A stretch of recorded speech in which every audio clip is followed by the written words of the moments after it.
You enter a stone building in 16th century Spain, 13 nuns at the convent of the Incarnation in Avila. Same faces every morning, same prayers, same corridors. Teresa Sanchez de Capeta walks these halls for 20 years and watches something die that nobody talks about. Not sin, not scandal, something quieter. The slow fade when daily life turns the person you love into furniture. She writes it down in 1577. The Interior Castle, The Way of Perfection. Books that name what everyone feels but won't admit. How routine kills intimacy. How the person sleeping 3 feet away becomes a stranger. How God himself gets buried under schedules and small talk. This is what Teresa saw. And this is what she tried to fix before it was too late. It is the best way to support our work. Also, comment from which city you are hearing this from. This script is researched and factual using sources from the critical edition prepared by Kieran Kavanagh and Otilio Rodriguez for ICS Publications, published between 1976 and 1991 based on Teresa's autograph manuscripts, and from scholarly analysis by Rowan Williams, published in Teresa of Avila by Continuum Press in 2003, which examines her theological innovations regarding spiritual friendship. Now back to the information. Wealthy families visit their daughters in private parlors. Nuns wear jewelry. Fashion matters. Social rank matters. Teresa admits she loves it. She is charming, witty, beautiful. People say she will marry whoever she chooses, but she chooses the veil. Within months, she gets sick. Malaria. Seizures so violent the sisters dig her a grave. 4 days unconscious. Paralyzed for 3 years after she wakes. She uses illness as an excuse. Stops mental prayer. Too hard, too lonely. 18 years pass. She names it toxic before psychology invents the word. These friendships do not help you love God more, she writes in The Way of Perfection between 1565 and 1566. The devil gets them started to promote factions and religious orders. Not because affection is evil, because it becomes routine, predictable, safe. You stop seeing the person, you see the pattern. Politicians. They come to be seen talking to nuns. Prestige by proximity. Teresa entertains them. She is good at it. Witty conversation. Spiritual counsel that drifts into gossip. Hours in the parlor. She knows it is killing her prayer life. She knows the visitors are distractions, but they like her, and she likes being liked. She writes this down without shame. For nearly 20 years, I could not pray without social interruption, she admits. The monastery became a salon. God became the thing you mentioned between jokes. Routine buried in tension. Familiarity bred not contempt, but something worse. Indifference. She writes that her heart broke seeing Christ so wounded. She throws herself at the statue's feet. Vows not to rise until she receives grace to change. She identifies with Mary Magdalene. The conversion is documented in her autobiography, The Life of Teresa of Jesus, completed in 1565. Not a thunderclap. A grinding realization born from 20 years of routine that had turned Christ into background noise. After the conversion, Teresa cannot stop noticing patterns. How nuns who live together stop seeing each other. How daily mass becomes muscle memory. How the divine office turns into recitation without attention. She starts writing observations. The Way of Perfection is instructions for her reformed nuns, but it reads like field notes from a failing marriage. She describes sisters who speak without listening. Nuns who serve meals without noticing who they are serving. Conversations that follow scripts. You ask how someone is doing, but you do not wait for the real answer. The question is routine. The answer is routine. Neither of you are present. Both of you are ghosts. She writes about nuns who have lived together for decades and cannot name what their sisters fear or desire. They share space. They do not share souls. Second is false intimacy. You mistake proximity for closeness. You sleep in the same dormitory, so you think you know each other. But knowing someone's schedule is not knowing their heart. Third is spiritual boredom. God becomes predictable. Prayer becomes obligation. You go through motions because you have always gone through motions. Routine replaces relationship. The act continues. The attention died. Teresa says this is how love becomes labor, how devotion becomes duty, how the person you serve becomes invisible. She writes in her constitutions that poverty, enclosure, and prayer are the 3 pillars. But underneath, she is engineering something else. She is trying to make intimacy unavoidable. The daughter of a duke and the daughter of a peasant wear the same rough wool, eat the same food, share the same work. Teresa knows that comfort creates distance. If you have a servant, you do not have to touch dirt. If you have private space, you do not have to face people. If you have rank, you do not have to be vulnerable. She removes all exits. Silent contemplation. But here's the twist. Teresa requires that nuns discuss their prayer lives with each other, not in confession. In community. This is radical. Prayer was private, personal, between you and God. Teresa says, no, your relationship with God affects your relationship with your sisters. If you are growing cold toward God, you will grow cold toward people. If you avoid God, you will avoid intimacy. The spiritual and the communal are not separate. The meetings are documented in letters she writes to prioresses between 1567 and 1582. Over 340 letters survive, 87 fragments of others. Intensification of it. You will not have the luxury of superficial connection here, Teresa tells her. You will be known. This terrifies people. They enter convents to hide from the world. Teresa says, you cannot hide from 12 other women who see you every hour of every day. The routine will expose you unless you fight it with attention. Detachment from the patterns that let you avoid people.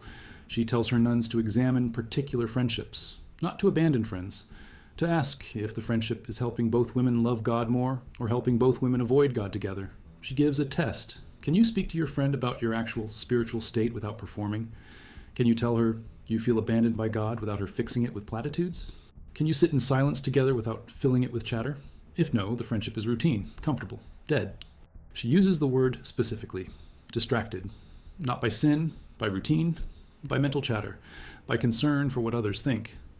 The soul lives in the outer rooms of the castle and never ventures inward because inward is unknown. Routine is known, safety in patterns. You perform devotion. You count prayers said and works done, but you do not engage the depths. She writes that these souls are so involved with the world and so absorbed in their possessions or their honor that even though they want to enter the castle, they cannot. The routine of appearing spiritual replaces the work of being spiritual, because moving inward means leaving familiar patterns. Teresa says the soul at this stage still loves the world, not sinfully, habitually.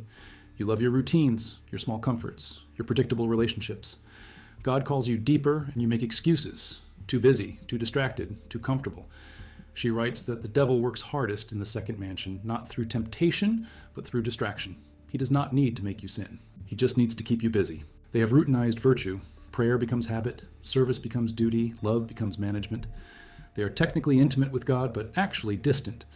If community life feels comfortable, you are probably not engaging. If God feels predictable, you have stopped encountering God and started maintaining an idea of God. Real intimacy is destabilizing. The other person could be anyone, could be no one. You are talking to yourself. She says many people spend years in prayer without ever actually addressing God. They address their concept of God, their routine image of God, the God they can control. They maintain peace by maintaining distance. They develop patterns of interaction that prevent real encounter. Sister A always sits here. Sister B always speaks first. Sister C always defers. Everyone knows their role. No one risks the chaos of honesty. Teresa says this is how routine kills love, not through conflict, through the slow calcification of pattern. The nuns must serve each other, but they must not develop fixed patterns of service. If you always serve the same sister in the same way, you stop seeing her. You see the task, rotate, disrupt. Keep each encounter fresh. She even tells them to occasionally eat meals in different orders and sit in different places. Not for chaos, for attention. When the pattern breaks, you wake up. She means this literally. Comfort allows routine. Routine allows distance. Distance kills intimacy. She structures the reformed convents around intentional discomfort, not abuse, mindful friction. The rough wool habit reminds you of your body. The silent meals force you to notice others without distraction. The shared work means you cannot avoid the person you find difficult. The poverty means you cannot buy distance with possessions.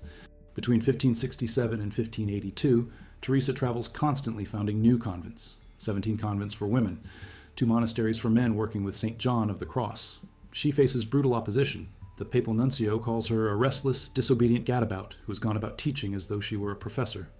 Her own Carmelite order excommunicates nuns who vote for her as prioress. Towns threaten legal action. Religious orders oppose her. She often enters cities at night to avoid riots. Her convents offer something else, the possibility of being seen. You serve people you would not choose as friends, because love that costs nothing is not love. It is sentiment. It is routine. And it remained unfinished. The song is erotic, passionate, dangerous. Teresa reads it as the blueprint for intimacy with God. The lover and the beloved cannot maintain distance, cannot settle into routine. Every encounter is urgent, every word matters. Every silence is charged. I could not maintain formal prayers, she writes. The second I tried to recite memorized prayers, I would fall into contemplation. God would not let me stay on script. She describes this as initially terrifying. Prayer became unpredictable. She could not control it, could not perform it, could not hide in routine. God kept disrupting the pattern. Eventually she learned this was the point. Real friendship will not allow routine. If you catch yourself saying the same things to someone every time you speak, you have stopped encountering them. You are performing the pattern of friendship. Teresa tells her nuns to notice this. Notice when conversation becomes script, when response becomes automatic, when presence becomes performance. Then stop. Sit in uncomfortable silence. Let the pattern die. Risk the chaos of actually seeing who is in front of you, that others will know your weaknesses and love you anyway. This requires vulnerability. Vulnerability is the opposite of routine. She writes that losing the ability to control how others saw her was agony and liberation. She could no longer hide behind the pattern of being likable. People saw her, really saw her. Some rejected her, some loved her more deeply. Both responses were real in a way her previous relationships had not been. Without technique. This terrifies people. They want the routine of mental prayer, the structure, the predictability. God removes the structure and they panic. She says most people abort at this stage. They cannot handle intimacy without script. They return to the third mansion where they can control the interaction, where they can maintain comfortable distance through familiar patterns. But for those who persist, the fifth mansion brings the prayer of union. The faculties of the soul fall asleep. Memory stops rehearsing the past. Understanding stops analyzing. Will stops choosing. The soul simply is with God. Teresa describes this as death. Death of the routine self, death of the performing self. The silkworm builds its cocoon and dies inside, emerges as a butterfly. You cannot maintain your patterns and experience union. Union demands you let the patterns die. Someone who can be intimate without effort because intimacy has become nature, not performance. Who can encounter each other freshly every time, because both have died to the need for predictable patterns. Every interaction is gift and risk. She describes levitating during prayer. It horrified her. She begged her sisters to hold her down. Not false humility, real fear. She could not control when it happened, could not predict it, could not maintain dignity. God was disrupting every pattern she had for managing her spiritual life. Through unpredictability, you will care about things others ignore things others care about, disrupt comfortable patterns. The sisters who are most advanced in prayer, she observes, are often the most challenging community members. Not because they are unloving, because they refuse to settle into convenient routines. They keep waking others up. Teresa says the two lighted candles join and become one. The falling rain merges with the river, but this does not mean withdrawal from people. The opposite, the soul that has died to routine with God can now engage people without routine, can serve without performing service, can love without managing love, can be present without script. Writes despite exhaustion, faces opposition without breaking, but she says the work is not work, it flows. She is not performing Teresa, the reformer. She is simply being herself, united to God, acting through her. The routine of effort has died. What remains is immediate response, immediate presence, immediate love, serving and receiving. This is paradox. But Teresa says it is the only way intimacy survives daily life. If you separate action from contemplation, action becomes routine. If you separate contemplation from action, contemplation becomes escape. Both require each other. Both disrupt each other's patterns. Then in the same letter, shifts to mystical theology, then gives recipes, then describes her health, then returns to mysticism. There is no separation, no compartmentalization. Everything is immediate. Everything is present. Critics complained she was disorganized. She was not disorganized. She was alive. The routine mind demands categories and separation and predictable structure. The intimate mind responds to what is in front of it moment by moment. The moment you think you understand your relationship with God or with another person, you have stopped encountering them and started managing your idea of them. Stop controlling the interaction. She learns to show up and be surprised. She says this is terrifying and exhilarating and the only way to stay in love. Adjust. Do not force her to remain in the pattern of impatience because the pattern is comfortable for you. Let her change. Let yourself change.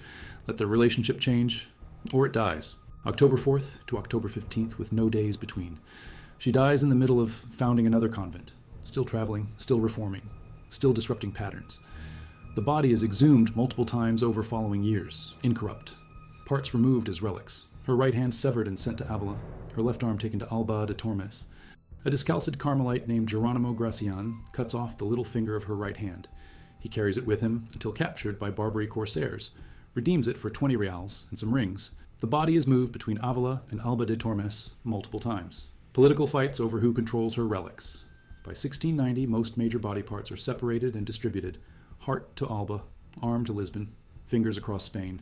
The woman who taught unity in life becomes fragments in death. Spiritual testimonies written for confessors. These documents become primary sources for mystical theology. That intimacy with God and intimacy with people are not separate. That prayer and action are not separate. That the spiritual and the ordinary are not separate. Separation is what routine creates. Integration is what intimacy requires. It means taking time frequently to be alone with Him, who we know loves us, not saying prayers, not following a method, sharing between friends, time alone, knowing love. These are not techniques, these are relationships. Understood relational neuroscience before neuroscience existed. Understood that human brains form through intimate connection and cannot maintain health through routine alone. Williams traces how Teresa's reforms created what we now call secure attachment environments, small communities, consistent presence, emotional honesty, repair after rupture. These are not medieval superstitions, these are therapeutic principles. Gillian Algren, professor of theology at Xavier University, publishes Teresa of Avila and the Politics of Sanctity in 1996. Examines how Teresa's reforms threatened established power. The Incarnation made money through wealthy visitors, through nuns from prominent families, through social prestige. Teresa's poverty model eliminated these revenue streams. Her insistence on equality regardless of family background threatened class structure. Her emphasis on personal mystical experience threatened clerical control. No wonder they called her restless and disobedient. She was disrupting profitable patterns. Experience. Of the 13 at St. Joseph's between 1562 and 1568, 11 reported mystical experiences. The difference, not the nuns, the structure. The Incarnation allowed comfortable routine. St. Joseph's forced intimacy with God and with each other. The mystical experiences were not caused by technique, they were caused by removing the obstacles to encounter. Teresa understood what modern psychology confirms. You cannot maintain closeness through routine. Routine is how the nervous system manages threat. You develop patterns to predict outcomes, to control interactions, to minimize risk. But intimacy requires risk, requires letting go control, requires vulnerability, requires seeing the other person as they are not as you need them to be. Routine is safety. Intimacy is danger. Most people choose safety. Teresa chose danger. This is not masochism. This is realism. Dead relationships feel peaceful because nothing moves. Living relationships feel chaotic because everything moves. Peace through death, or life through chaos. Most choose death. She chose life. Looks like routine, but read carefully. Each chapter includes escape clauses. Prioresses can modify based on circumstances. Nuns can request exceptions. Rules serve, relationship not replace it. The constitutions are not a script. They are a container. The container protects space for the relationship to happen.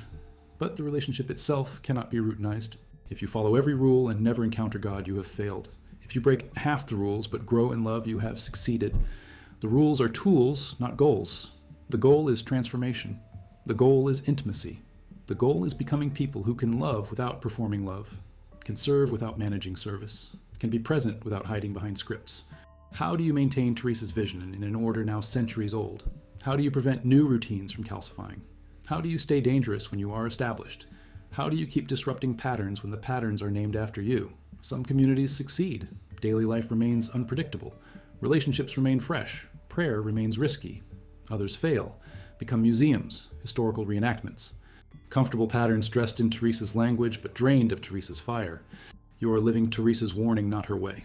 Come hoping that proximity to her bones might wake something dead inside them. This is what I lived. This is what I taught. This is what you ignore by lighting candles at my tomb. The slow fade when daily life turns the person you love into furniture. Teresa watched it for 20 years, saw it in herself, saw it in her sisters, saw it in every relationship she examined. The pattern was consistent. Routine kills love. The moment a rhythm becomes rote, it dies. The moment a ritual becomes performance, it lies. The moment a cycle becomes obligation, it imprisons. Keep the forms. Kill the patterns. This is her instruction. How do you systematize what cannot be systematized?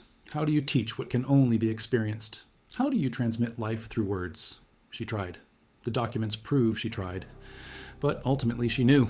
You cannot learn intimacy from a book. You can only learn it through risk, through failure, through the painful daily work of actually seeing who is in front of you. Eat together daily. Work together daily. But have they ever actually seen each other, or have they seen the pattern, the role, the script? Teresa forces the question, makes it unavoidable. In her reformed convents you cannot hide. 12 other women see you constantly. No private rooms, no separate space, nowhere to withdraw. You are exposed. This should feel like hell. She makes it feel like home. Because being seen is terrifying only when you are performing. When you stop performing and accept being known, the terror becomes relief. Sees you and stays. That moment, Teresa writes, is when love begins, not when you are admired, when you are known. Real love starts after the performance ends. Keep disrupting comfortable patterns. Keep risking intimacy. Generation after generation, something transmits, not through documents, through the lived reality of women choosing to see each other daily, choosing to be known. choosing the chaos of real relationship over the safety of routine. Some cannot handle the intensity, cannot sustain the vulnerability, return to easier monasteries. Teresa does not condemn them. She understands. Intimacy is exhausting. Routine is restful. Most people need rest. Only some choose the fight. She never promised it would be sustainable for everyone. She promised it would be real, or daily practices that force uncomfortable presence. The first is easier. The second is true. Teresa made her choice 39 years old in an oratory in Avila. The rest of her life followed from that moment, not as inevitable consequence, as daily renewed decision, every morning choosing to disrupt the pattern, every conversation choosing to see the person, every prayer choosing to encounter God, not routine, attention, not performance, presence, not safety, love. 5 centuries and counting.